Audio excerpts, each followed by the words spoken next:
ഇത് നമ്മുടെ പ്രവാസി വ്യവസായിയുടെ പ്രശ്നവുമായി ബന്ധപ്പെട്ടിട്ടുള്ള FIR ഒപ്പം അന്തിമ റിപ്പോർട്ട്, ഇത് രണ്ടും.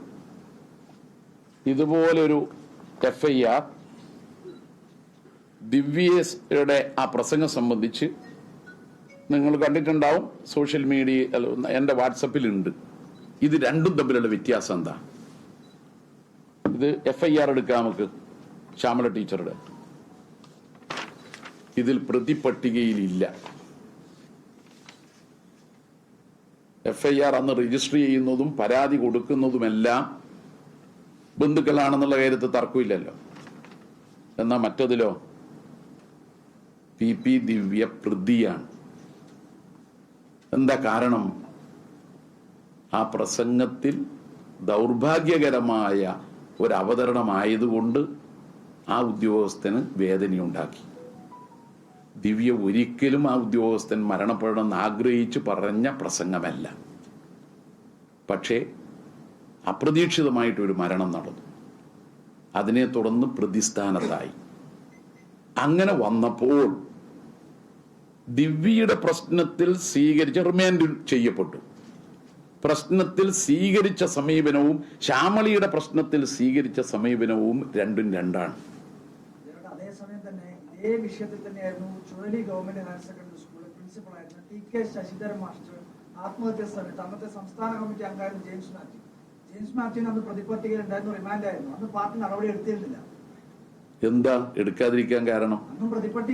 അതെ, ജെയിംസ് മാത്യുവിന്റെ ആ പങ്ക് സംബന്ധിച്ച് വിശദമായി നമ്മൾ നോക്കിയപ്പോ അദ്ദേഹം ഒരു തെറ്റും ചെയ്തിട്ടില്ല. അദ്ദേഹം ചെയ്ത കാര്യം എന്താ? അല്ല, അതിന്റെ സംഭവം, അത് ആ സംഭവം ശ്രദ്ധിക്കുക നിങ്ങള്. ആ സംഭവം അദ്ദേഹം ആ ടാഗോർ സ്കൂളിലെ അഡ്മിഷൻ പരീക്ഷാ നടത്തിപ്പിലൂടെ നിയന്ത്രിക്കണമെന്നത് വന്നപ്പോ ഇപ്പൊ കേരളത്തിലെ എല്ലാ വിദ്യാലയങ്ങളിലും വിദ്യാർത്ഥി പ്രവേശനം നടക്കുന്നു. ആ മെറിറ്റ് എല്ലാവർക്കും പ്രവേശനം കിട്ടണമെന്ന് പറഞ്ഞതാണോ തെറ്റ്? FIR തന്നെ പറയുന്നു. FIR തന്നെ പറയുന്നു. അതെ, FIR തന്നെ പറയുന്നു. അതിനുശേഷം അത് റദ്ദായി. അന്ന് പാർട്ടി എടുത്ത നിലപാടിന്റെ ശരിമ പിന്നീട് ബോധ്യായി. PP ദിവ്യയുടെ കാര്യത്തിൽ PP ദിവ്യ ബോധപൂർവം ഒരു മരണമുണ്ടാക്കാൻ വേണ്ടി ചെയ്ത പ്രസംഗമല്ല. അത് പാർട്ടിക്ക് ബോധ്യമുണ്ട്. അല്ല, നടപടി എന്ന് പറയുന്നത് എന്താ? അത് അന്ന് ഉയർന്നു വന്ന പ്രശ്നമുണ്ടല്ലോ. ഒരാളുടെ ആത്മഹത്യക്ക് ഇടയാക്കിയെന്ന് മാത്രമല്ല, ഗൗരവമായ വിഷയമായിട്ട് അത് ഉയർന്നു വന്നല്ലോ സമൂഹത്തിന് മുമ്പാകെ. ജെയിംസിന്റെ പ്രശ്നത്തിൽ എന്താ? ജെയിംസിന്റെ പ്രശ്നം എന്ന് പറയുന്നത് അതൊരു സ്കൂളിലെ സാധാരണക്കാരായ രക്ഷിതാക്കളുടെ കുട്ടികൾക്ക് പ്രവേശനം കിട്ടേണ്ട പ്രശ്നത്തിൽ നിലപാട് സ്വീകരിച്ച അത് രണ്ടും രണ്ടാ. ഇത് പ്രസംഗത്തിൽ രണ്ടും രണ്ടാണെന്ന് പറയുന്നതിന് കാരണം, പ്രസംഗത്തിൽ PP ദിവ്യ നമ്മുടെ സർക്കാർ ഉദ്യോഗസ്ഥന്മാരെല്ലാം നല്ല നിലയിൽ പ്രവർത്തിക്കണം എന്ന് പറയുന്ന, ജനങ്ങൾക്ക് വേണ്ടി പ്രവർത്തിക്കണം എന്ന് പറയുന്ന പ്രസംഗം മാത്രമാണെങ്കിൽ തർക്കം ഉണ്ടാവില്ല. ജെയിംസ് നടത്തിയതെന്താ? കുട്ടികൾക്കെല്ലാം വിദ്യാർത്ഥി പ്രവേശനം കിട്ടണം. അവിടെ ഇത് രണ്ട് വിഷയമാണ്. അതിനകത്ത് ഒരു പ്രശ്നമുള്ളത് എന്താണെന്ന് വെച്ച് കഴിഞ്ഞാൽ, ജെയിംസ് മാത്യുവിന്റെ പ്രശ്നത്തിൽ FIR-ൽ പേരുണ്ട്. ജെയിംസ് മാത്യുവിന്റെ മരണത്തിനിടയാക്കിയ ശശിധരൻ മാസ്റ്ററുടെ ആത്മഹത്യാ കുറിപ്പിലടക്കം ജെയിംസ് മാത്യുവിന്റെ പേര് രേഖപ്പെടുത്തിയിരുന്നു.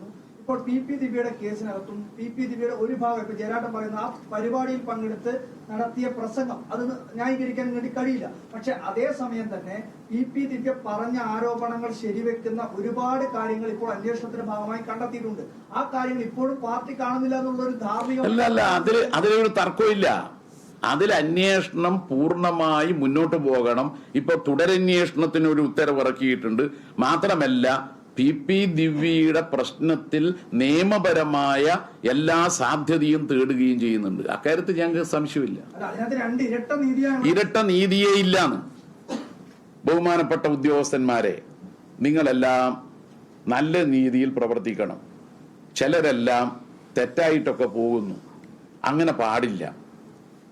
എന്താ ജെയിംസ് നടത്തിയത്?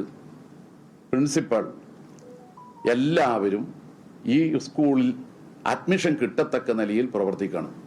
സർക്കാരിന്റെ നയം അതാണ് PTA പറയുന്നത്. ഇത് രണ്ടും ഒന്നാകുന്ന എങ്ങനെയാ? രണ്ടിനകത്തും ആത്മഹത്യാ പ്രേരണ അല്ലാന്ന് രണ്ടും എങ്ങനെയാ ഒന്നാവുന്നത്? രണ്ടിനകത്തും കുറ്റം ആത്മഹത്യ. രണ്ടും എങ്ങനെയാ ഒന്നാവുന്നത്? പോലീസ് എഫ്ഐആർ രണ്ടിലും ജെയിംസ് അല്ലല്ല, ഒരേ വകുപ്പ് എന്ന് പറഞ്ഞാൽ ശരിയാവില്ല. പ്രേരണ. എന്നെ കേസിൽ പ്രതിയാക്കി MP രാഘവനെയും അതുപോലെ തന്നെ മറ്റുള്ളവരെയും കൊല്ലാൻ നോക്കിയിട്ട് ഞാൻ ഒരു പങ്കും വഹിച്ചില്ല എന്നുള്ളത് കൊണ്ടാണല്ലോ പത്മനാഭൻ നായർ കമ്മീഷൻ റിപ്പോർട്ടിൽ വന്നത്. അപ്പൊ രണ്ടും രണ്ട് സാഹചര്യമാണ്. അതുകൊണ്ട് നിങ്ങളതിനെ രണ്ടും ഒന്നാണെന്ന് പറഞ്ഞ് ഒരു FIR-ന്റെ സാങ്കേതികത്വത്തിൽ പിടിച്ചു നിന്നാൽ ഏടിയാവില്ല. അല്ല, FIR-ന്റെ കാര്യത്തിൽ പ്രസക്തിയുണ്ട്. മറ്റത് FIR വന്നത് തന്നെ വസ്തുതാപരമായി ശരിയല്ല. അതാ ഞാൻ പറഞ്ഞു. 2019 സാജന്റെ ആത്മഹത്യ നടക്കുന്നത്. അന്ന് പാർട്ടിക്ക് അതിൻ്റെതായിട്ടുള്ള ബോധ്യമുണ്ടാകും. എന്തായാലും പൊതുസമൂഹത്തിന് മുന്നിലുള്ള പലതരം ചോദ്യങ്ങൾ, സംശയങ്ങൾ അതിനെ എൻഡോഴ്സ് ചെയ്യുന്ന രീതിയിൽ അല്ലെങ്കിൽ അതിനെ ശരിവെക്കുന്ന രീതിയിലുള്ള പ്രതികരണമാണ് ജില്ലാ സെക്രട്ടേറിയറ്റ് ഗോവിന്ദൻ ഇന്നലെ നടത്തിയത്. പാർട്ടി ആവശ്യത്തിൽ പാർട്ടി തലത്തിലുള്ള പരിശോധനകൾ, അന്വേഷണങ്ങൾ അങ്ങനെ എന്തെങ്കിലും കാര്യങ്ങൾ എല്ലാം നടത്തിന്. അന്ന് തന്നെ പാർട്ടി പറയുകയും ചെയ്തതിന് ധാർമ്മികമായോ രാഷ്ട്രീയമായോ നിയമപരമായോ PK ശ്യാമല ടീച്ചർക്ക് സാജന്റെ ആത്മഹത്യയുമായി ഒരു പങ്കുമില്ല.